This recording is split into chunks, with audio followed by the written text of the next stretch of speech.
लेकिन office join किए हुए उसे सिर्फ 2 दिन ही हुए थे और अब उसने खुद अपनी पहचान उजागर करने का फैसला कर लिया। मैं खुद हांगकांग जा रहा हूं, उसने कहा। इस वक्त वहां जाकर क्या करोगे?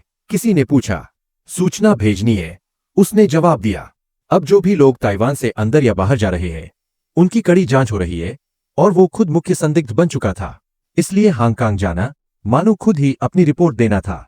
लेकिन उसने यह जोखिम इसलिए उठाया क्योंकि उसका एकमात्र खुफिया संपर्क स्रोत अब खतरे में था। उसे बचाने के लिए उसने खुद को बलिदान करने का निर्णय लिया। मरने से पहले उसके साथी ने उसे 2 संपर्क दिए थे। अपने अनुभव के आधार पर वूशी को लगा कि इनमें से एक वही गद्दार है जिसने झांग हाओ को धोखा दिया था। इसलिए जानकारी जल्दी पहुंचाने के लिए उसने उल्टा कदम उठाया।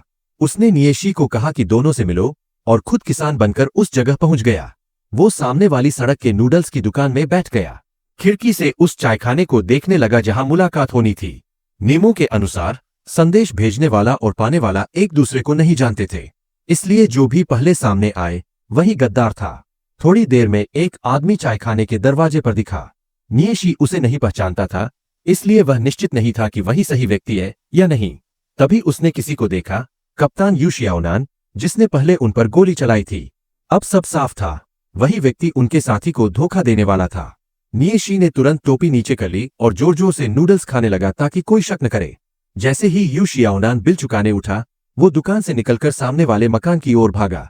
वहां मिले टेलीग्राम से उसे यकीन हो गया कि लियू कांगफू ही गद्दार है। उसी ने झांग हाओ का पता बताया था। अब वूशी ने तय किया कि उसे कुछ करना होगा। हालांकि नियेशी ने उसे चेताया कि शिए झोंगहाओ का घर चारों तरफ से जासूसों ने घेर रखा होगा। फिर भी वूशी बोला, हम अपने साथियों को पीछे नहीं छोड़ सकते। वो खुद कार लेकर वहां पहुंचा।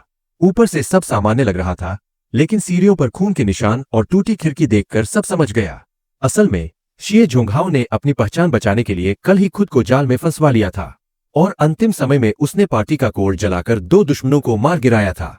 लेकिन अंततः उसने अपनी जान देकर अपने साथियों के लिए एक इशारा छोड़ दिया।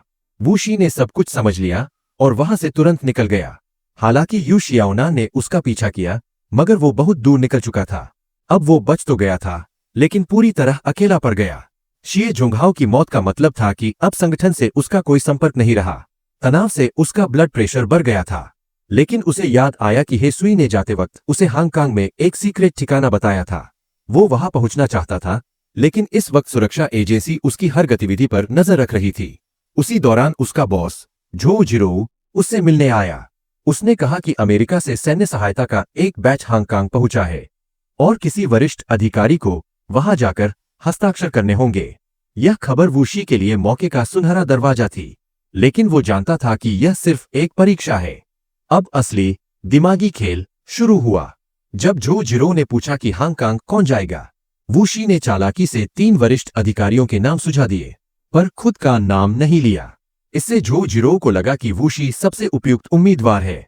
जब उसने यह प्रस्ताव दिया, वूशी ने तुरंत मना कर दिया। सीक्रेट सर्विस मुझे पहले से शक की निगाह से देख रही है। अगर मैं गया तो फंस जाऊंगा। यह कहकर वो उठ गया। और यही उसकी चाल थी, क्योंकि अब झो जिरोऊ को यकीन हो गया कि वूशी बिल्कुल भरोसेमंद है। नतीजा यह हुआ कि उसने वूशी को विशेष अनुमति और सुरक्षा कवच दोनों दे दिए।